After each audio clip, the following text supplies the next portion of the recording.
नमस्कार, एमएच1 न्यूज में आप सभी का स्वागत है। आपके साथ मैं हूं किरण और बजट पर आप देख रहे हैं हमारी ये विशेष चर्चा जो कि लगातार कल से ही जारी है, जिसमें हम बातचीत कर रहे हैं कि उम्मीदों भरा बजट आखिरकार कैसा रह सकता था। और आज जब बजट पेश हो चुका है तो अब बजट से क्या कुछ किस वर्ग के लिए, किस सेक्टर के लिए है, वो निकल करके सामने आया है। कौन खुश है, कौन अपनी क्या राय रख रहा है, ये लगातार हम आपको बता रहे हैं। आपको बता दें कि कांग्रेस की तरफ से, शशि थरूर की तरफ से ये बयान सामने आया है। उन्होंने कहा है कि निराशाजनक ये जो पूरा बजट है वो रहा है। बहुत ही छोटी सी स्पीच जो है वित्त मंत्री निर्मला सीतारमण की रही है।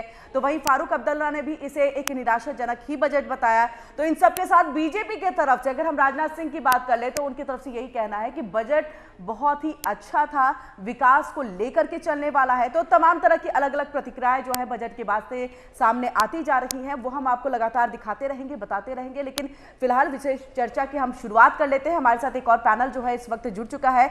हमारे साथ यहाँ पर राकेश सहरावत जी है, व्यापारी हैं, वो हमारे साथ जुड़ चुके हैं। आपका बहुत बहुत स्वागत है राकेश जी। तो इसी के साथ हमारे साथ यहाँ पर नरेंद्र गुप्ता जी हैं जो कि अर्थशास्त्री हैं, सीए भी हैं। इनसे भी हम बातचीत करेंगे, समझने की कोशिश करेंगे बजट को लेकर के, क्योंकि तमाम पेचीदे चीजें होती हैं जो समझना जरूरी होता है। तो नरेंद्र जी, आपका भी बहुत बहुत स्वागत है एमएच1 न्यूज पर। और इसी के साथ हमारे साथ हैं चौधरी सतीश नंबरदार जी, किसान नेता हैं।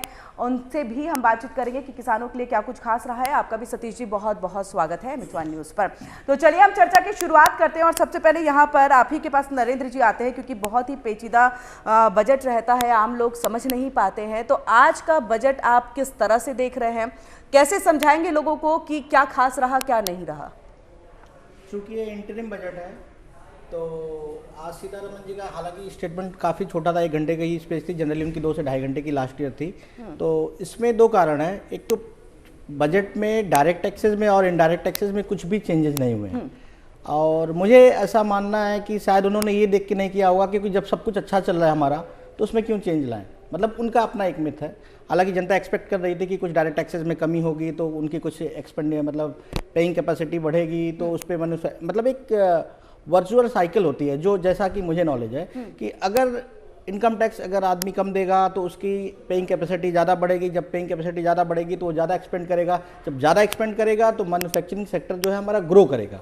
ऐसा हम एक्सपेक्ट कर रहे थे कि डीटी में, डायरेक्ट टैक्स में थोड़ा सा स्लैबिंग में शायद कुछ बदलाव आए, लेकिन थोड़ा सा मतलब नहीं रहा ऐसा। देखते हैं आगे, अभी डिकोड करते हैं हम लोग बजट को और डिटेल में। इसको और समझने की हाँ, कोशिश अभी हालांकि 1 घंटे पहले की न्यूज़ है और महंगाई की मार वो झेल रहे हैं। तो अगर टैक्स नहीं कम हो रहा है या उसमें कोई चेंजेस नहीं हो रहा है तो इसका कितना असर पड़ेगा, ये आगे चर्चा करेंगे। लेकिन आपसे और थोड़ा बजट को समझना चाहेंगे। जो 2 करोड़ हाउसिंग की बात की गई है, कि क्या यहाँ पर ये मैं मान करके चलूँ कि ज्ञान, जिसकी बात मैं कल भी आपसे कर रही थी, चर्चा हमारी चल रही थी कि गरीबों के लिए, युवाओं के लिए, एग्रीकल्चर पर, किसानों के लिए और महिलाओं के लिए इस बजट में सब कुछ रहा, जिसकी बात प्रधानमंत्री नरेंद्र मोदी ने। बिल्कुल, ये बजट देखा जाए तो गरीबों के लिए, किसानों के लिए, महिलाओं के लिए, और एक नई बात आज उन्होंने बोली सीतारमण जी ने, टैक्स सेवी के लिए, कि उन्होंने बोला है कि हम बहुत अच्छा अमाउंट देंगे। अभी मैं डिकोड करूंगा अभी, हालांकि कितना अमाउंट है उस पर नहीं, मे भी इंटरेस्ट फ्री रहेगा या बहुत नॉमिनल रेट पे युवाओं के लिए जो टैक्स सेवी है, ताकि इंडिया जो अभी डिजिटलाइजेशन में जा रहा है वो बहुत बूम पे जाए और हम ताकि वर्ल्ड मार्केट में लोगों से कम्पीट कर पाएँ। जी, आपके पास सतीश जी, इससे पहले भी आप चर्चा में जुड़े हुए थे तो उस समय राजनीति ज़्यादा हो रही थी बजट से, लेकिन अब क्योंकि सम्मान निधि में, जो किसान सम्मान निधि है, उसमें राशि जोड़ी नहीं गई है, उसको फंड एलोकेट नहीं किया गया है। अब इस बजट को आप कैसे ले रहे हैं, किसान प्रतिनिधि होने के नाते? देखिएगा, बताइए। देखो छोटी बहन, मेरे हिसाब में तो ये बजट काला कोट गुलाबी अखबार जैसा है। इसमें किसानों के लिए तो कुछ मेरे हिसाब में ये तो एक बिल्कुल ऐसा बजट है, आगे 76 साल के इतिहास में मैंने ऐसा बजट नहीं देखा। क्योंकि किसी के लिए भी कुछ भी नहीं, सिवाय एक मतलब कुछ कॉरपोरेट घरानों का बढ़ावा देने का काम है ना। उससे तो आम जनता के लिए तो इन्होंने मेरे ख्याल से, जैसे बीच में दिया है ये क्या टूरिज्म में किसान का क्या लेना देना? किसान का काम तो भैया अपने खेत में है। नहीं, लेकिन वो तो हर सेक्टर को देंगे ना, हर सेक्टर के लिए कुछ ना कुछ करेंगे। एक बार बताओ, कौन से किसान सेक्टर में तो कुछ देने का काम नहीं किया। किसान आज बिल्कुल ही सास में था, तो चुनाव का पास भी था। किसान को एक ये फार्मासिस्ट के सिस्टम में जोड़ने का काम करेंगे किसान को, और किसान की इसमें एक स्टडी होने का भी काम होगा। जैसे इसमें किसान में खाली ये नहीं है, बायोलॉजी भी है, और भाई जो इनका एक सफाई का वो भी है, पूरा सिस्टम के साथ जुड़ने का आज एक चांस था किसान का। लेकिन माननीय प्रधानमंत्री और जो माननीय सीतारमण जी है, इनसे पूरे किसान समाज को एक निराशा होने का काम हुआ है। क्योंकि पीछे आप देख रहे होंगे ये 8-9 साल से काफी किसानों के प्रति ये सरकार उदासीन रही है। कभी भी नेक हर्षोल्लास का मौका कायम नहीं करने का काम किया, हमेशा एक तड़क भड़क उठ पटक मामला रहा है। क्योंकि कभी भी माननीय प्रधानमंत्री ने एक बात कही थी, एक भाई जो जीएसटी लागू होगी तो इसमें मतलब पूरा सिस्टम गड़बड़ा जाएगा, छोटा दुकानदार मारा जाएगा।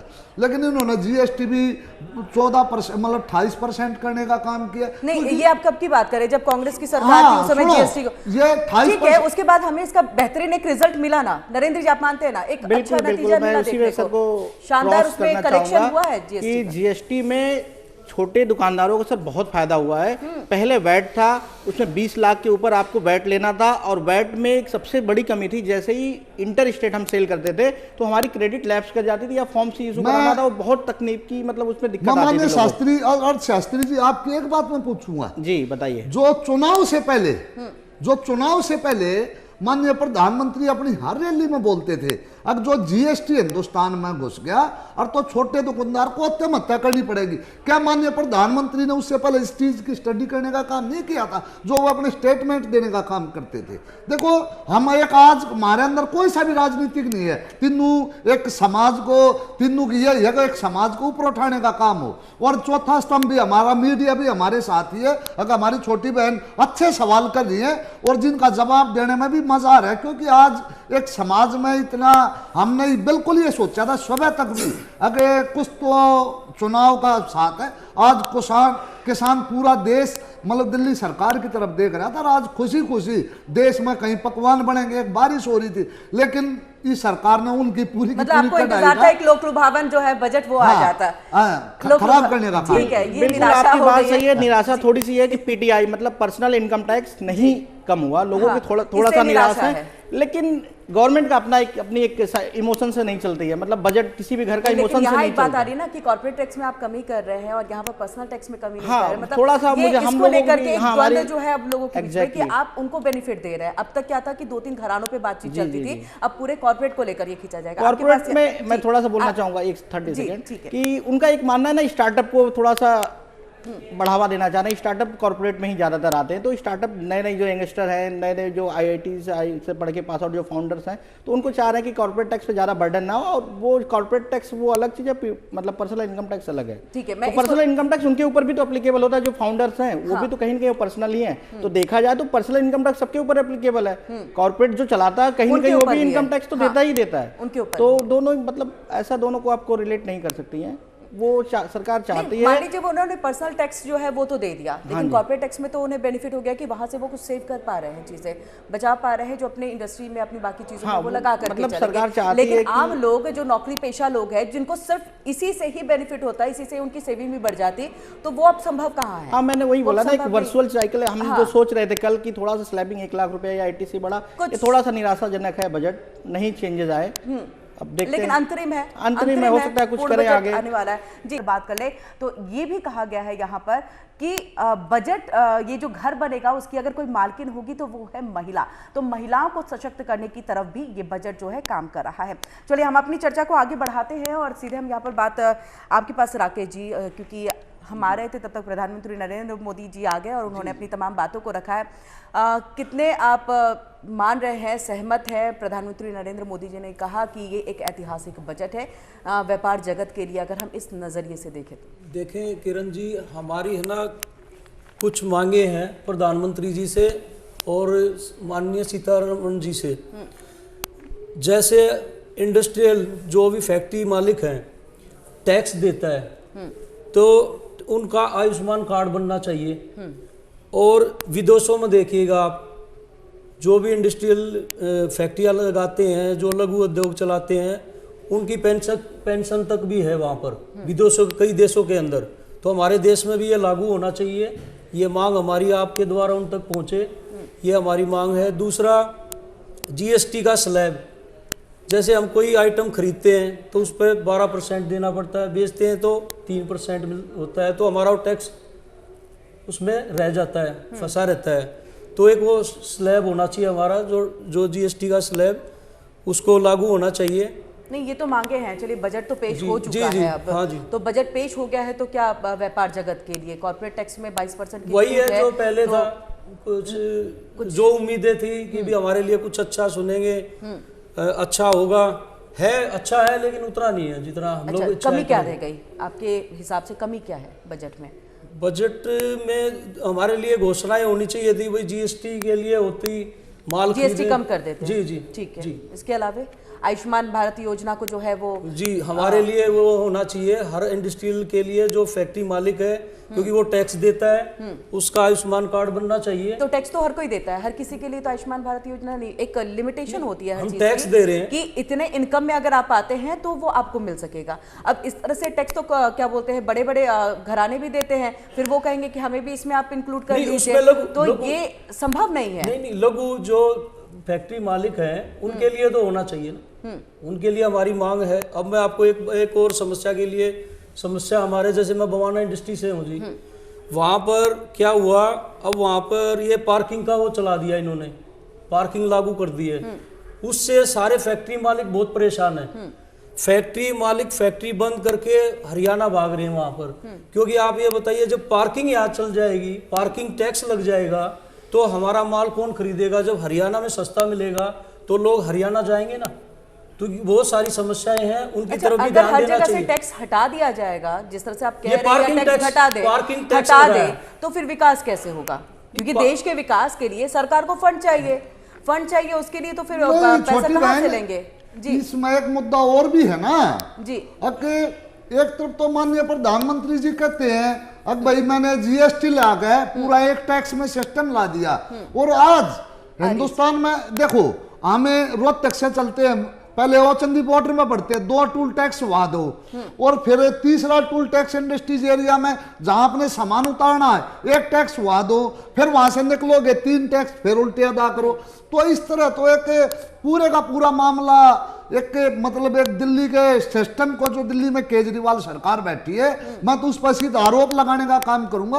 और जो इस तरह के टैक्स लगा के, जो एक इंडस्ट्रीज में पूरी कहीं पे भी नहीं, जो बवाना और बोरगढ़ में लगाने का काम किया है, जो एक पूरी की पूरी इंडस्ट्रीज को खत्म करने का, क्योंकि पूरे का पूरा सिस्टम एक बाहर भागने का काम हो रहा है, जो दिल्ली में है, उद्योगपति बाहर जा रहे हैं जी, पूरे का पूरा सिस्टम खराब होने का काम हो रहा है।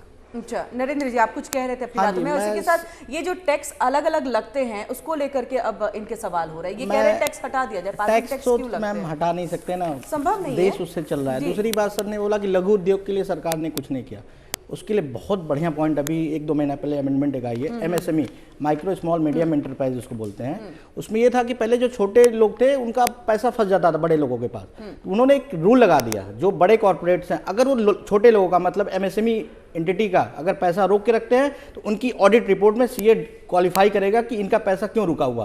तो अब वो अपनी कोई और रिपोर्ट ये सवाल क्वालिफाई ना पिछले बजट के टाइम से जी। पहले जब हमने चर्चा की थी तो ये बातें उठी थी, और इस साल मैंडेटरी कर दिया है, हाँ। कोई भी सीए रिपोर्ट साइन करेगा तो अगर 45 दिन से पैसा पेंडिंग है किसी हाँ। एमएसएमई का, हाँ। तो उसकी रिपोर्ट में आप प्रॉपर मेंशन करो वो क्यों रुका पड़ा है, तो आपको तो अब कोई भी एंटिटी नहीं चाहेगी कि उसकी रिपोर्ट में ऐसी कुछ पॉइंट जाए, तो वो क्या करेगा, छोटे जिनका पैसा बचा हुआ है उसको क्लियर करा देगा, क्लियर कराते रहेंगे ईयर एंड तक। ये बहुत बड़ा पॉइंट है सर। और सर कह रहे थे कि जीएसटी में दिक्कतें, जीएसटी आने से चीजें बहुत अच्छी हो गई, रेट वेट कुछ नहीं बढ़ा है मैम।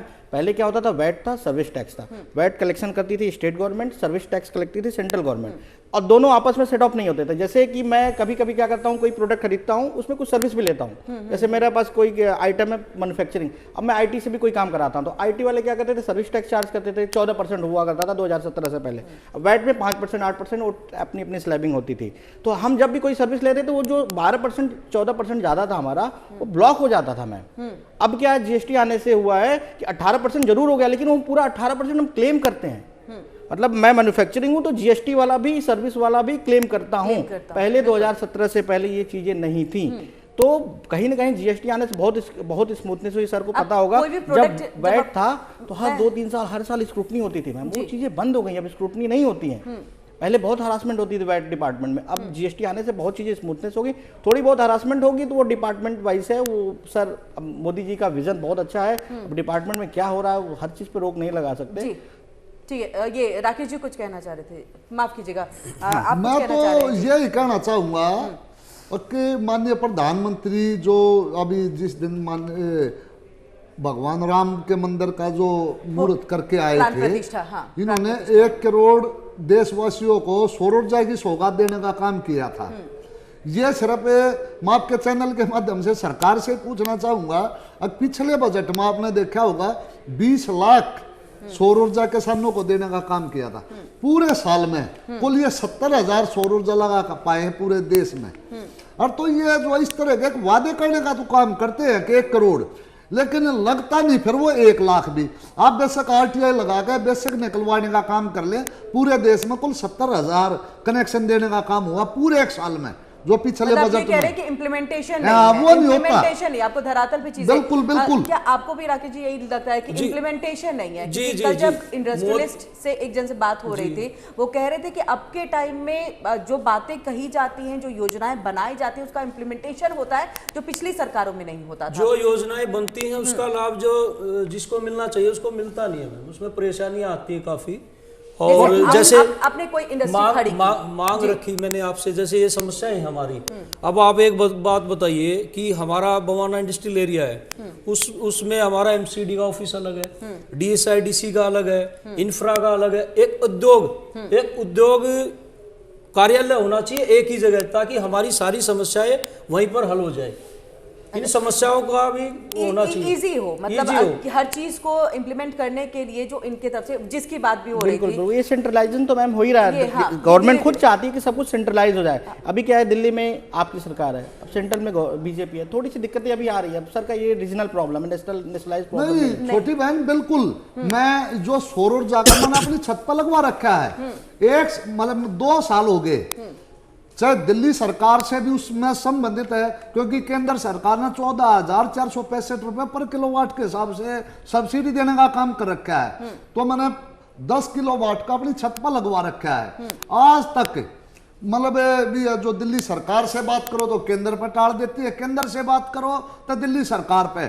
आज तक मेरा 10 किलोवाट का 14,000 के हिसाब से मतलब 1.5 लाख रुपया, जो मैंने अपनी जेब से 5 लाख रुपया लगाया था, वो 1.5 लाख रुपया आज तक ये सरकारों में फंसा पड़ा। सिर्फ एक वही, अगर मेरे पास जुगाड़ था, पैसा था, मेरी फसल बिकी थी 3 साल पहले, मेरी फसल बिकी थी, मेरे पास चेक आए थे, मैंने ऐसे कैसा वो कंपनी में दे दिया और उन्होंने मेरा सौर ऊर्जा लगा दिया और बोले भैया आपके खाते में आ जाएगा। लेकिन आज तक मैं एनडीपीएल से भी झगड़ा कर रहा हूं, मैं दिल्ली सरकार से भी कर रहा हूं और मैं केंद्र में भी, और मेरे पास बिल भी 60-60 हजार के, 20-20 हजार के, उनका जो एक सिस्टम है वो भी नहीं हो पा रहा।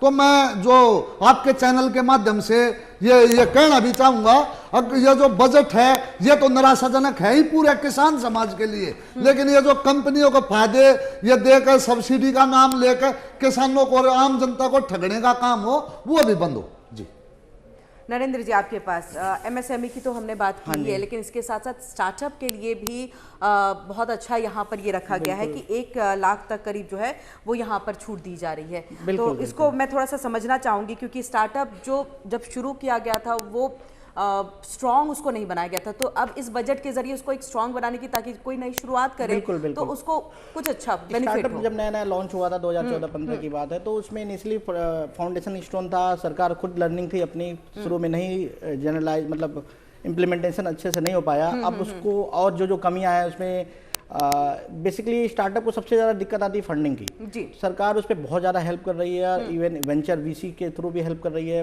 उसके एक प्लेटफॉर्म बना दिए है और लोन अब इजीली सैंक्शन हो जाते हैं। इवन एमएसएमई के मुद्रा लोन छोटे लोगों के लिए भी है, जो स्टार्टअप में नहीं भी है मुद्रा, इवन अब तो वीमेन के लिए भी आ गया कि मुद्रा लखपति दीदी वाला, हाँ, लखपति दीदी, हाँ। तो आज कितनी शानदार उन्होंने बात बोली, चर्चाओं में था ही नहीं, बिल्कुल था ही नहीं, वीमेन की कोई बात ही नहीं करता था। हाँ। अब इन्होंने इतना, अब क्या बोलते हैं, लोकसभा में भी जो एक रिजर्वेशन का बिल पास हो गया, और ट्रिपल शक्ति तलाक की बात हुई, तो विमेन के लिए भी गौ सरकार बहुत कुछ सोच रही है, उनको भी एम्पावर कर रही है और ये बहुत अच्छी बात हमारे देश के लिए, क्योंकि हमारे देश में मतलब विमेन का थोड़ा शोषण होता है, आपको पता ही है। हाँ। जैसे ही विमेन थोड़ा एम्पावर हो जाएंगी तो हमारा देश और शानदार और आगे बढ़ेगा, कंधे से कंधा मिला के चलेंगे तो फिर एक शानदार डेवलप कंट्री में।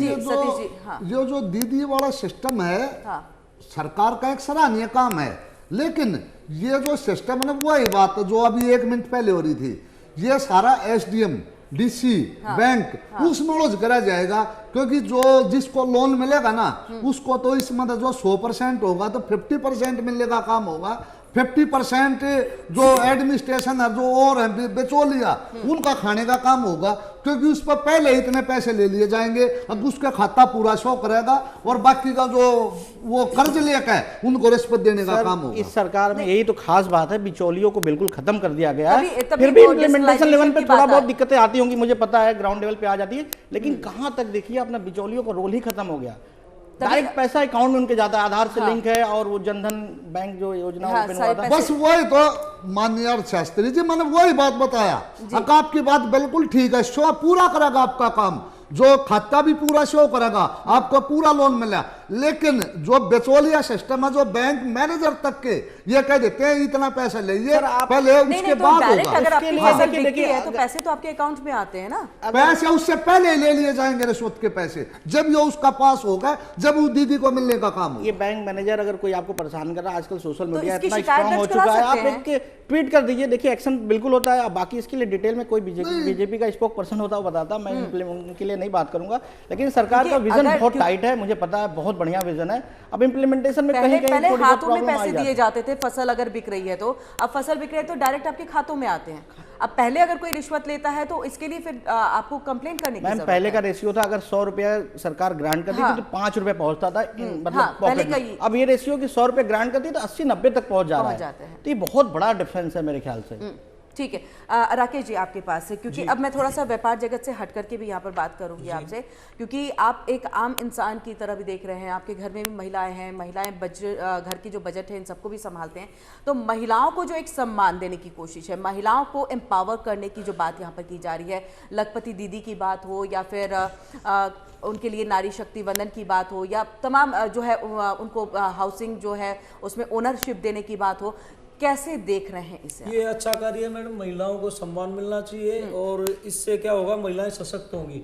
जो महिलाओं का शोषण होता है ना घरों में या बाहर होता है, तो उससे एक ऊर्जा मिलेगी उनको और नई शक्ति मिलेगी। अच्छा कार्य है ये अच्छा एक कार्य है, बिल्कुल जी। आपके पास नरेंद्र जी, फिस्कल डिफिसिट की अगर मैं बात करूं तो उसे आसान से भाषा में आप कैसे समझाएंगे यहाँ पर, क्योंकि अभी अभी प्रधानमंत्री ने ये कहा कि इसे हम कंट्रोल करके जो विकास की गति है उसे बढ़ाने की हम कोशिश कर रहे हैं, तो इसे मैं समझना चाहूंगी। तो उसको समझाने के लिए मैम उनका जो वही विजन है 2047 वाला, उनका डेफिसिट से ही विजन है कि 2047 तक जब हमारा 100 साल का देश आजाद होगा तो हम किसी तरह इस अपने देश को हम टॉप पे ले जाएं। नहीं है क्या फिस्कल डिफिसिट है क्या, वो पहले हम समझना मैं उसको मैम डिटेल में देख के बता पाऊंगा, ऐसे ऑन एयर नहीं बता सकता जी। तो इसको अगर हम जैसे कंट्रोल में अगर करते हैं तो किस तरह से हम 2047 में जो हमारे अपना विकसित देश बनने का एक सपना बना रखा है, एक मोटो बना रखा है, एक एजेंडा बना रखा है, कैसे उसे हम पाएंगे? मतलब बेसिकली यही है कि हमारा इनपुट माइनस आउटपुट वाले कॉन्सेप्ट है कि हमारे पास अगर आउटपुट ज्यादा है इनपुट कम है, तो वही वाला पॉलिसी है। हाँ, सरप्लस, जैसे हमारा सरप्लस ज्यादा होना चाहिए इन्हें के। सपने देखने में कोई पैसा नहीं लगता, सपने देखने में कोई पैसा नहीं लगता। माननीय प्रधानमंत्री तो एक दिन में सपने दिखाने का काम करते हैं। एक तरफ तो जो 10 साल पहले मैं माननीय अर्थशास्त्री से पूछना चाहूंगा, 55 लाख करोड़ का कर्ज था, आज हमारे पास विदेशों का 205 लाख करोड़ कर्जा है। हाँ। और तो जो इस तरह वो मैं पूछना चाहूंगा कोई 150 करोड़, जो 150 लाख करोड़ विदेशों से जब हमारे पास कर्जा है, आज हमारे जो टैक्स के स्लैब थे 14% से, उसमें भी हमें 28% टैक्स देना पड़ रहा है, तो उस पैसे का हुआ क्या? मेरे ख्याल से हमें तो देश में जो जितने भी रोड बन रहे, ट्रांसपोर्ट के ऊपर इन्होंने एक पैसे का काम नहीं किया, क्योंकि ट्रांसपोर्ट जो छोटा ट्रांसपोर्ट है वो इसमें मरने का काम है, जो आज के उसमें किसान को कुछ नहीं मिला उसका मरने का काम है। तो मैं पूछना चाहता हूं उस पैसे का हुआ क्या जो विदेश से जो 150 लाख करोड़ रुपया विदेश से आया, तो उसमें किसको लाभ हुआ? कहां से आए पैसे? जो पहले विदेशों से जो विदेशी कर्जा है, पहले हमारे पास जिस दिन ये माननीय मोदी साहब की सरकार आई 55 लाख करोड़ कर्ज था हमारे पास, आज 205 लाख करोड़ कर्जा है। तो जो 10 साल में ये IMF की रिपोर्ट आपने देखी, IMF की रिपोर्ट आपने देखी, जहां पर विदेश में अर्थव्यवस्था वहां की जो है वो चरमरा सी रही है, रोजगार नहीं हो पा रहे हैं, वहां पैदा हो पा रहे हैं, और यहाँ पर फिर भी 6.5 की अगर बात की जा रही है, मैडम छोटी बहन आपको एक बात बताऊं, हमें ये हिंदुस्तान उस चीज का जिसने लोन लेना होता है ना, मोटा लोन लेना होता है, वो एक ग्रोथ दिखाता है, आपसे उधार लेगा, खाते में दिखाएगा ये वो फलान, और वो लोन लेकर साफ जाएगा। इस देश में इसी तरह के हालात हो जाएंगे, लोन लेंगे साफ जाएंगे। सर्वे रिपोर्ट को हम मान सकते हैं, चलिए मान सकते हैं कि तोलमोल की चीजें बोल दी गई हों। IMF को कौन हैंडल कर रहा है? IMF को भारत हैंडल कर रहा है? नहीं कर रहा है ना। IMF की तरफ से अगर रिपोर्ट आ रही है तो क्या आपको नहीं लग रहा है कि भारत के लिए पॉजिटिव है? नहीं, एक बात बताइए, मैं सिर्फ एक बात पूछना चाहता हूं, अब देश के जो उद्योगपति है उनको तो दरकिनार किया जा रहा है और विदेशी कंपनियों को यहाँ हिंदुस्तान में न्योता देने का काम हो रहा है। तो इन्वेस्टमेंट तो करवाएंगे, बाहर की कंपनियां आएंगी, रोजगार का सृजन होगा बाहर। यहाँ तो उद्योगपति यहाँ इन्वेस्टमेंट के लिए तो सब कुछ चाहते हैं, यहाँ के उद्योगपति भी कर रहे हैं, बाहर भी कर रहे हैं ना। नहीं, मेरी समझ बिल्कुल ये तो एक बनावटी बात है मेरे सामने। सर एक बात पे लोग रुके हुए हैं कि हमारा ऋण मतलब लोन ज्यादा हो गया। हाँ। आप ये नहीं समझ पा रही हैं 10 साल पहले हमारी कितनी इकोनॉमी थी, हमारी आज 4 ट्रिलियन की इकोनॉमी हो चुकी है हमारी। देखिए अगर मैंने कल वो जो आपको बताया था, अगर मैं 6% 7% के हिसाब से अगर लोन लेके अगर 12% की ग्रोथ कर रहा हूँ तो 5% प्रॉफिट में हूँ। 5% जब ये बहुत करोड़ों अरबों में नंबर होता है तो ये बहुत बड़ा हो जाता है। तो इन आप मत देखिए कि हम कितने लोन में हमारा बड़ा है, हमारा हम कितने तेजी से आगे गए हैं और हमारी कितनी इकोनॉमी आगे गई है, that is more important. Suppose करिए अगर मेरे पास 100 रुपये था, 10 रुपये की उधारी थी, अगर मेरे पास 500 रुपये हो गए, अब 20 रुपये की उधारी होगी तो मेरा बहुत ज्यादा ग्रोथ है, 4 गुना बढ़ा हूं और लोन सिर्फ 1 गुना बढ़ा है मेरा। नहीं, मैं इसको भी समझना चाहूंगी, ये कह रहे हैं कि बाहर की इंडस्ट्री आकर के यहाँ इन्वेस्टमेंट FDI हमारा बढ़ा है, बहुत अच्छी बात है, फॉरेन डायरेक्ट इन्वेस्टमेंट। आप जो बात कर रहे हैं ये तो कांग्रेस के टाइम में मनमोहन सिंह के समय से थी कि FDI के लिए रास्ता किसने खोला था? सतीश जी FDI के लिए रास्ता किसने खोला था?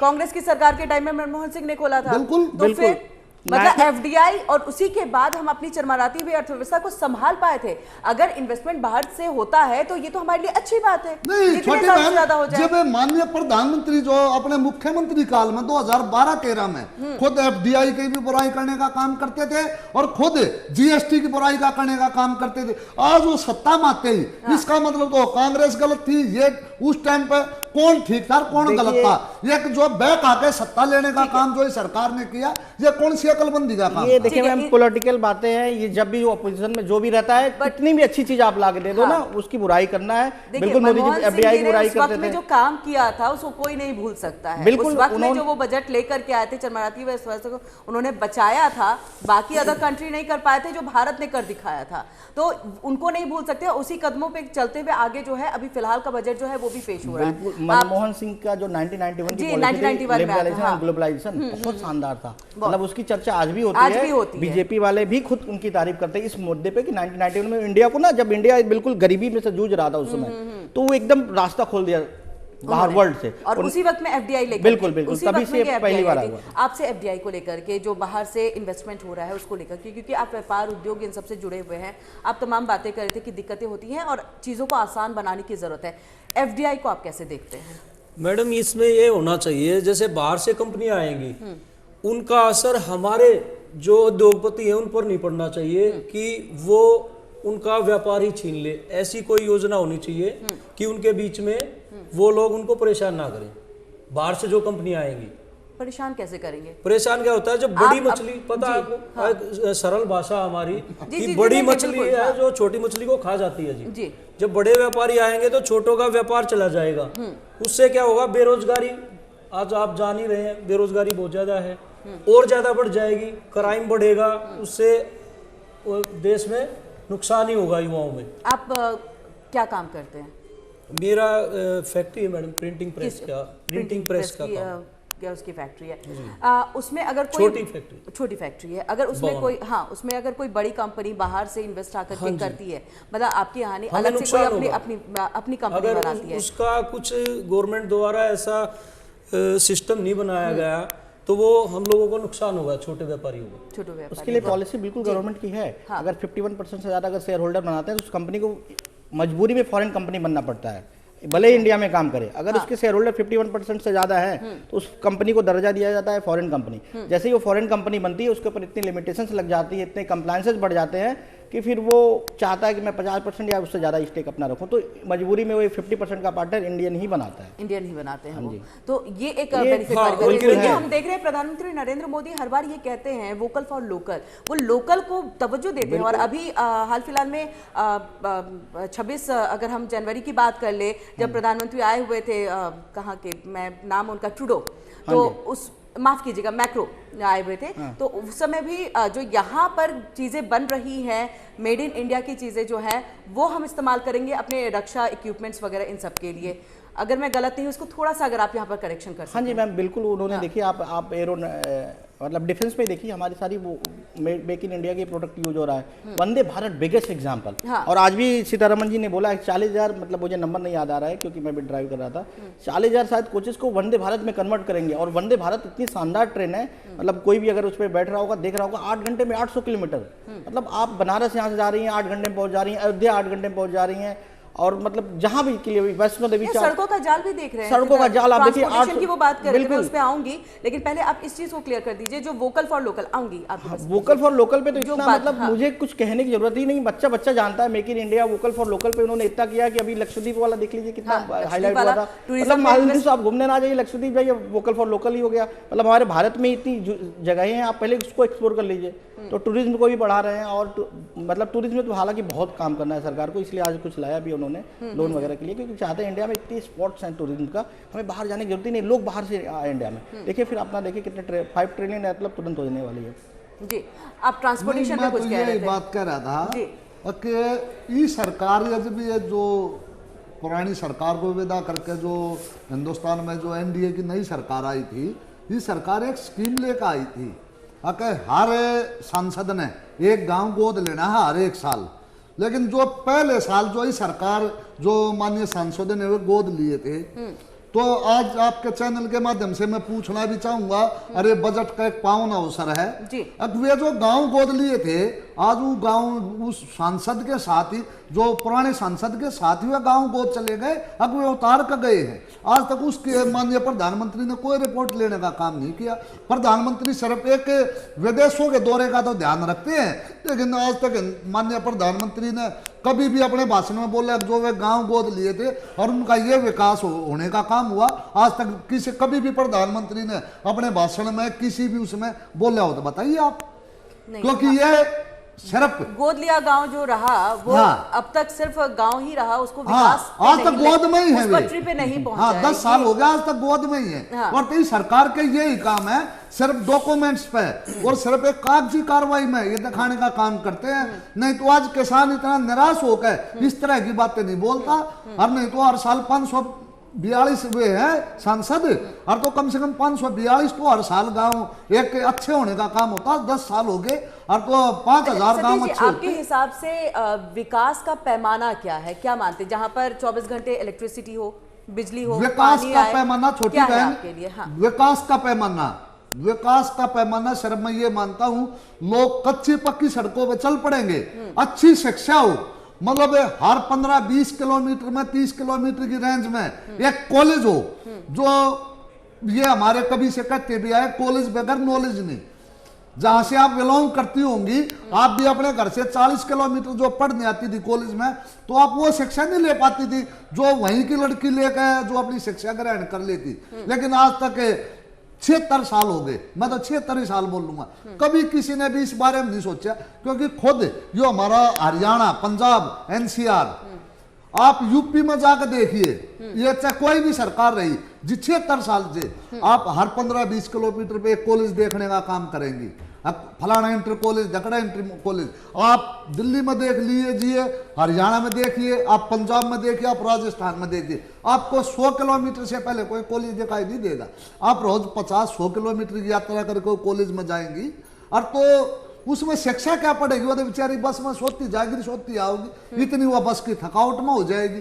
ये मतलब मैं छोटी बहन सबके लिए बोल रहा हूँ, हर 15-20 किलोमीटर में एक कॉलेज हो, चाहे 30 बाई 30 के रेंज में हो, अब भाई 15 किलोमीटर की लड़की इधर से आ जाए, 15 की इधर से आ जाए, उसको अच्छी शिक्षा मिले, हर लड़के को अच्छी शिक्षा मिले, उसी दिन मेरा देश तरक्की भी करेगा और विदेशों तक मेरे देश के डंके भी बजेंगे। जी, मुझे मैम देखिए जी, पॉलिटिकल जी, बहुत नॉलेज नहीं है जैसा सर बता रहे हैं, लेकिन इनका फिगर डेटा थोड़ा गलत है जहां तक मुझे 100 किलोमीटर पे कॉलेज है, मुझे लगता है किसी जी एक सेकंड सुनो, एक मिनट, लेट आप मी जहाँ पे कंप्लीट, बैठे हैं, पहले बात करो। सुनो एक मिनट मानिए, सर आप बोल रहे थे, मैंने आपको बोलने दिया, लेट मी आप फिनिश। दिल्ली की सीमा में बैठे हैं, यहाँ काली पर कॉलेज है, आप पूरे का पूरा घूम जाइए, बदरपुर बॉर्डर से घूम का जी आपको सिर्फ यही कॉलेज दिखाई देगा, आपको नई दिल्ली के अंदर दिल्ली की कॉलेज एक बात नहीं एक सेकंड मैम, मुझे बता दीजिए कोई भी जिला एक गांव से मैक्सिमम मेरे हिसाब से रेडियस अगर देखा जाए 40 किलोमीटर से ज्यादा नहीं होता है, 30 से 40 किलोमीटर जिला। हाँ जी, कोई भी नियरेस्ट जिला आपका, जिले में तो कॉलेज होता ही होता है, एक डिस्ट्रिक्ट में एक जिला स्कूल कॉलेज तो होगा ही सर, मतलब कैसी बात कर रहे हैं? गवाना में कोई कॉलेज नहीं, सुनिए आप, गवाना जिला है नहीं तहसील है, हरियाणा में राजस्थान में 140 किलोमीटर के जिले हैं, 200 सर के जिले। गवाना का जिला कौन है, कहाँ पे है? ये सोनीपत के पास। गवाना से सोनीपत कितना दूरी है? 32 किलोमीटर। 32 किलोमीटर पे कॉलेज है, आप कह रहे हैं 100 किलोमीटर पे कॉलेज? 32 किलोमीटर रोज गाना जाना सर, आप टूटी और सड़क पर कैसे चले जाएगा? तो संभव कैसे है कि 20 किलोमीटर पे आपको हर जगह दूसरी कॉलेज बात है कैसे मैम, संभव है? ये तो कॉलेज की बात हो कॉलेज गई, लेकिन कैसे? आपके यहाँ सर प्राइमरी एजुकेशन बिल्कुल 12 तक तो होगा ही होगा सर, मैं गारंटी दे रहा हूँ। मेरे एक बात बताओ, वे भी सब किसानों ने जो अभी खास करके दिल्ली हरियाणा में जितने भी प्राइमरी 12 तक के स्कूल है ना, जो गांव लेवल पे है, सब ने अपनी जमीनें दान देकर जब ये स्कूल बनाने का काम हुआ ना, कि किसी सरकार की मेहरबानी। मैम देखिए सरकारी स्कूल होगा जरूर, मतलब हर गांव में मैम एजुकेशन प्राइमरी मतलब कंपलसरी है, ये गवर्नमेंट का बहुत पहले से सच चलता आ रहा है 2% 4% वाला, तो प्राइमरी एजुकेशन तो हर गाँव में है इनफैक्ट। और जब लड़का 12वीं पास कर लेता है, ही लाइक मतलब एडल्ट, मेरे ख्याल से 17-18 साल का हो जाएगा, अब 25-30 किलोमीटर के लिए कॉलेज जा सकता है मैम, पढ़ाई करने के लिए थोड़ा मतलब लोग, मैं बता रहा हूँ हम लोग छोटे, रोड चाहिए ना, बस चाहिए ना, रोड चाहिए। आप बवाना से बाईपास तक 1.5 घंटे, बवाने का कॉलेज पता है कहाँ पर मेरे भाई? यहाँ या तो नेता कोई बहुत शानदार नहीं होगा जो गांव में रोड नहीं बनवा रहा है, इस एरा में इंफ्रास्ट्रक्चर बहुत टाइट है, अगर वहाँ का विधायक। एक बात बोलूं आपको जी, आप ये बताइए बवाना में मेट्रो आनी थी, कितना बड़ा इंडस्ट्रियल एरिया है, 16,000 फैक्ट्रियां हैं, आज तक वो मेट्रो नहीं पहुंची है। और इसी से बवाना से आप कंजावला की तरफ जाएंगे, कंजावला रोड पर इंडस्ट्रियल एरिया के लिए जगह एक्वायर कर रखी है, वहां पे सिर्फ क्या है, जो पेड़ हो जाते हैं ना, जो कीकर बोलते हैं हमारे यहाँ पर, वो दिल्ली के अंदर काफी 60 विधानसभा है। मेट्रो में बहुत बड़ी चीज हो गई, रोड की बात हो रही थी, रोड होगा, मेट्रो बड़ी, मेट्रो सब ये सारी चीजें। नोएडा एक्सटेंशन का नाम सुना है सर आपने? मैंने देखा, वहाँ पे मेट्रो नहीं है, नोएडा एक्सटेंशन नहीं पहुंची है, बवाना नहीं पहुंची, बवाना आ जाए कितना बड़ा इंडस्ट्रियल एरिया, आप भाई शहर में रहते हैं, मैं शहर में नहीं रहता हूँ सर, मैं गाँव से हूँ, बहुत छोटे गाँव से हूँ। और तो एक बात बताऊं, दिल्ली के जो 70 विधानसभा है, मैं आपको ये बता दूं, 70 विधानसभा में 65 विधानसभा में कोई कॉलेज नहीं है। लड़की एक बात बताऊं, हमारे आज भी गांव देहात में, शहर में लड़की को आप खुदे के नारी शक्ति हैं, मतलब जिस दिन आपने 12th करी आपके पास में कॉलेज हुआ था, आप चली गई, और नहीं तो आपके माता पिता जो आपकी बुआ मामा की लड़कियां वे बिल्कुल 12th पास करके घर में ही रहेगी, वे 30 किलोमीटर का सफर करके घर वाले कभी नहीं भेजने का काम करते। मैं बता रहा हूँ मैम, लोग प्राइमरी एजुकेशन तक नहीं कराते अपने बच्चों का गाँव में, पता नहीं क्या उसका क्या लॉजिक है, मुझे नहीं पता। मेरे बहुत जानने वाले प्राइमरी टीचर बोलते हैं कि बच्चे आते ही 12th तक, मतलब 4, 5वीं के बाद वो छोड़ देते हैं। मे भी गरीबी एक कारण होगी, मतलब मैं उस पर कुछ नहीं बात करूं, बिल्कुल रीजन होगा, बहुत गरीबता है हमारे यहाँ, मौलिक अधिकार है जो मिलना चाहिए हर बच्चों को, वो सरकार की तरफ से है, फ्री है, इवन खाना मिड डे मील भी मिलता है, बच्चे आते हैं सिर्फ खाना खा के चले आते हैं, मे बी वो पैसे का इशू होगा, लेकिन उनके पेरेंट्स को चाहिए कि मजदूरी करके किसी भी तरह के अपने बच्चों को एटलीस्ट जब शिक्षा होगी तभी बच्चा कुछ आगे करेगा। तो मेरे ख्याल से प्राइमरी एजुकेशन है और 30 किलोमीटर पे कॉलेज है, मतलब है, हाँ उस पे और भी सर की बात, सुधार की बिल्कुल सर स्कोप है, बात ये कह रहे हैं, सुधार की इसमें आवश्यकता जरूर है, क्योंकि हम बात भी यही कर रहे थे कि 2047 में अगर आपको विकसित भारत बनाना है, जिसका आप संकल्प लेकर के चल भी रहे हैं, तो उसमें कहीं ना कहीं आपको शिक्षा, स्वास्थ्य, इन सबको बेहतर करना है, ट्रांसपोर्टेशन वगैरह सब कुछ बेहतर करना है, आपको हर एक सेक्टर को लेकर के चलना है। मोदी जी को लगता है कि जब तक गरीबी नहीं जाएगी तब तक हम विकसित नहीं हो पाएंगे, तभी मुझे लगता है इन सारे बजटों में 2-3 साल को देख रहे हैं, मिडिल क्लास पे ज्यादा कुछ दे नहीं रहे, गरीबों पे ही सबसे ज्यादा इन्वेस्टमेंट हो रहा है। May be. लेकिन फिर महंगाई पे काम क्यों नहीं? महंगाई तो हर किसी को मार रहा है, महंगाई में गरीबों को 8% भी अगर ले आप डूब रहा है, देखेंगी मिडिल क्लास मैम, को भी ले डूब रहा महंगाई है। में मैं बड़े घरानों की बात नहीं कर रही हूँ। महंगाई अगर आप बहुत अगर सिस्टमेटिक कैलकुलेट करेंगी तो पिछले साल से 10% 8% की महंगाई है। और ये तो मतलब सरकार खुद ही बोल रही है 6-7% की महंगाई है। मतलब पिछले 5 सालों से अगर दाल अगर 100 रुपए किलो थी तो आज 150-200 रुपए किलो है। तेल 100 रुपए किलो था तो 200 एक रुपए। आम आदमी के लिए तो बड़ी ये समस्या होती है भैया। आप 8-10% मैं कैसे कह रहे हो? देखिए, जो 50% मैं भी महंगाई ना है। गांव से हूँ, खाद का कट्टा हमारा 50 किलो का आता था, वो अब 45 उसकी का क्या हो कर गया। दिया, वो 40-45 किलो कर दिया उसको। क्या है, रेट वही रखा, उसका जो उसके अंदर खाद है वो कम कर दिया। खाद पे सब्सिडी भी तो है। कोई नहीं, सब्सिडी सब्सिडी खाद नहीं, में सब्सिडी है। पर 1200 रुपए का था, 2400 का करने का हमारा काम कहने करके का मतलब 1200 ये है कि सब्सिडी दे जो दी योजनाएं और भेजी जा 50 रही किलो वो का कट्टा पहुंचे। 45 किलो का कर दिया। मेट्रो बननी है तो उसको उस पर काम होना चाहिए। इंडस्ट्रियल एरिया के लिए जगह ले ली तो उसको है ना, उसको बनाओ आप, उसको ऐसे मत छोड़ो। उससे क्या होगा, रोजगार भी मिलेगा, काम भी बढ़ेगा। नहीं, अपने समझने की कोशिश की, अगर जगह ले लिया है इंडस्ट्रियल एरिया तो फिर पंजावला वहाँ रोड काम पर क्यों नहीं हो रहा है? पता नहीं काम किस क्यों? क्या कारण है। सरकार से आप ही पूछिए, आपके नहीं। माध्यम से हम आपकी बात पहुंचा रहे हैं। छोटी बहन तो वहां पर काफी टाइम से जमीन खाली है। खाली है कंजावला रोड पर, आप बवाना से कंजावला लेफ्ट हैंड पे इंडस्ट्रियल एरिया के लिए छोटी वहाँ पे बहन, acquire कर- ये हमारे क्षेत्र में चैनल आने से मेरे को इतनी अपार खुशी है। अगर मैं अपने पूरे क्षेत्र को पूरे देश में दिखाने का काम कर सकता हूं, अगर हमारे क्षेत्र में किस तरह की मतलब पूरा देश, दिल्ली सरकार किस तरह दुर्भावना का काम करती है, मैं इतना खुश हूं आपका चैनल आने से। अच्छा, आपकी नाराजगी दिल्ली सरकार से ज्यादा है? नहीं, दिल्ली सरकार से नहीं, केंद्र सरकार से भी।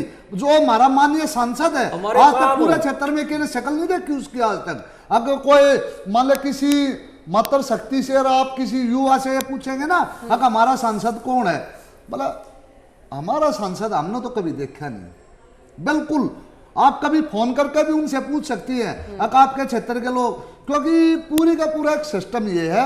अगर हमारी किसानी, हमारा आज भी जो दिल्ली देहात है वो पूरे का पूरा किसान समाज भी है और एक हर चीज अपने आप करने का उत्सुक है। नहीं तो वह, और किसान को क्या चाहिए, मैं आपके चैनल के माध्यम से, किसान को हर खेत में पानी चाहिए, वो पहुंचा दिया। चलो रोड तक नहीं पहुंचा, आज तक हर खेत के मतलब उस पर पानी पहुंचाने का काम कर दिया। माननीय शास्त्री जी बोल रहे थे अब भाई मोदी साहब ने किसानों के लिए बहुत कुछ कर दिया। बताओ मतलब कौन सी चीज में माननीय प्रधानमंत्री ने आज किसानों के लिए 1 रुपया भी देने का काम किया हो? तो किस खेत पर पानी पहुंचाने का काम कर दिया, किस खाद पर इन्होंने सब्सिडी देने का काम कर दिया, किस बीज का उस पर वो कर दिया भाई किसान ये उन्नत बीज बोक है और भाई अपना एक सर्जन बढ़ाने का एग्रीकल्चर काम में कई चीजों पे तो सब्सिडी मिलती है, ऑलरेडी कई मिलती चीजों है पे मेरे ख्याल सब्सिडी से। मिलती है। इनकम टैक्स सिर्फ Agriculture में, documents income tax में। में आप लोगों को नहीं है, छूट- बहुत मतलब बहुत ही negligible limited है, मुझे लग रहा है वो income हायर tax रेंज वालों के लिए है। अरे छोटी बहन एक बार बताओ, इनकम टैक्स पर हम क्या सब्सिडी, हमारे पास कोई इनकम नहीं होती और तो हमारा तो खेत है तो उसको अच्छा। सरकार चारों तरफ का घेरने पर लगी है। अगर फसल बेच रहे हैं तो वो इनकम नहीं तो किस में आएगा? और उससे बताइए। ज्यादा तो हम पहले सरकार को दे चुके होते हैं खाद बीज के रूप में, मैम, तेल के रूप में। छोटे किसानों पे कोई टैक्स नहीं है। हायर जो रिच क्लास के किसान हैं जो पंजाब साइड में, उन पे टैक्स है, तो वो भी नॉमिनल रेट पे है, वो Nominal tax कैलकुलेशन है उसका वहाँ अपना पर। होता है। तो इस पे बहुत क्या ही बात करना, इनका कोई यही है बीजेपी कि का होगा, income इसको आया- पर्सन वो ज्यादा डिफेंड करेगा। जो भी हम फसल बेच करके कमाते हैं वो तो हम सब्सिडी और ये क्या बोलते हैं खाद और इन सब पे दे जाते हैं। लेकिन इसी के साथ आपसे ही नरेंद्र जी हम समझना चाहें, क्योंकि अब वाइंड अप का समय भी यहाँ पर हो रहा है, रिफॉर्म परफॉर्म और जो ट्रांसफॉर्म की बात लगातार की जा रही थी। कल राष्ट्रपति ने भी इस बात को जो है संसद में रखा था बजट के शुरुआत से पहले में, तो लग रहा है कि उस दिशा में अब हम आगे बढ़ते चले जा रहे हैं आज के बजट के हिसाब से। बिल्कुल बिल्कुल सही बात है। रिफॉर्म, परफॉर्म और क्या था तीसरा आपका? ट्रांसफॉर्म। ट्रांसफॉर्म। रिफॉर्म मतलब जो हमारी पहले की पॉलिसीज थी उसको जो बंद हो गई थी या नहीं से सही चल रही थी। एग्जाम्पल, सबसे बिगेस्ट एग्जाम्पल है आपका पोस्ट ऑफिस। ये बिल्कुल बंद हो गया था, आपको पता है 2014 से पहले पोस्ट ऑफिस कोई जाता ही नहीं था। उसको फिर से रिजुनेट किया गया, उसको रिफॉर्म किया गया। परफॉर्म, अब हम जो नई पॉलिसीज लेके आ रहे हैं उसको परफॉर्म कर रहे हैं। एग्जाम्पल है रेलवेज। रेलवेज पे आज बहुत काम हुआ है। रेलवेज भी कैसी थी पहले की, रेलवेज में आप 3rd AC 2nd AC में चले जाइए तो आपको लगता था क्या है। अभी देखिए क्या मतलब वंदे भारत तो बिगेस्ट एग्जाम्पल है रेलवेज का। ऐसा नहीं कि बहुत ज़्यादा उसका किराया है, थोड़ा सा ज़्यादा है, लेकिन हम तो यही पहले चाहते थे ना, भैया पैसे ले लो लेकिन हमें क्वालिटी तो दो। मेट्रो से बेटर है वंदे भारत। वो अब हमें क्वालिटी जो आप है चले जाइए बनारस के मंडुआडीह रेलवे स्टेशन, आपको लगेगा एयरपोर्ट के स्टेशन पे हैं। मतलब इतना नीट एंड क्लीन, और ऐसी सारी जगहों पे धीरे धीरे काम हो ही बनाने रहा है। की जरूरत हाँ, है। जहाँ पे बहुत ज़्यादा डेंसिटी है, जैसे दिल्ली जैसे मेट्रो सिटी सॉरी शहरों में, यहाँ पे भी बहुत, नई दिल्ली का रेलवे स्टेशन बहुत बहुत तगड़ा है, लेकिन फिर भी डेंसिटी इतना है, इतना वो मतलब फुटफॉल इतना ज़्यादा है, फिर भी बहुत बढ़िया, पहले से बहुत बेटर है। तीसरा था ट्रांसफॉर्म। हम नई पॉलिसी लाएंगे, पूरे देश को नया ट्रांसफॉर्म करेंगे और नया विकसित देश में इसको जल्द से जल्द लाने की कोशिश करेंगे, ऐसा विजन है मोदी जी का। मोदी जी का। चलिए, आप सभी का बहुत बहुत शुक्रिया हमारे साथ इस विशेष चर्चा में शामिल होने के लिए। तो अभी तक के बजट के हिसाब से जो है मिला जुला असर यहाँ पर देखने को मिल रहा है, क्योंकि कई मांगे हैं, कई बातें हैं जो इस बजट में शामिल नहीं की जा सकी हैं, लेकिन यहाँ पर बैठ करके जो है तमाम बातों को अपने रखते हुए वित्त मंत्री जी को सुनाने की कोशिश है कि आगे जब भी बजट पेश किया जाए किसी के तरफ से, किसी दूसरी पार्टी जिनकी सरकार बने, तो वो इन बातों का ख्याल जरूर रखे, चाहे उद्योगों को बढ़ावा देने की बात हो, चाहे किसानों के हित की बात हो, महिलाओं को आगे बढ़ाने की बात हो। तो मिलीजुली प्रतिक्रिया लगातार सामने आ रही है। वही देखना होगा कि पॉलिटिकल अब क्या कुछ प्रतिक्रियाएं आती हैं, वो हम आपको सुनाते और दिखाते रहेंगे। लेकिन इसी के साथ हमारी इस विशेष चर्चा में फिलहाल के लिए इतना ही। देश दुनिया की बाकी खबरों के लिए आप जुड़े रहिए एमएच1 न्यूज के साथ।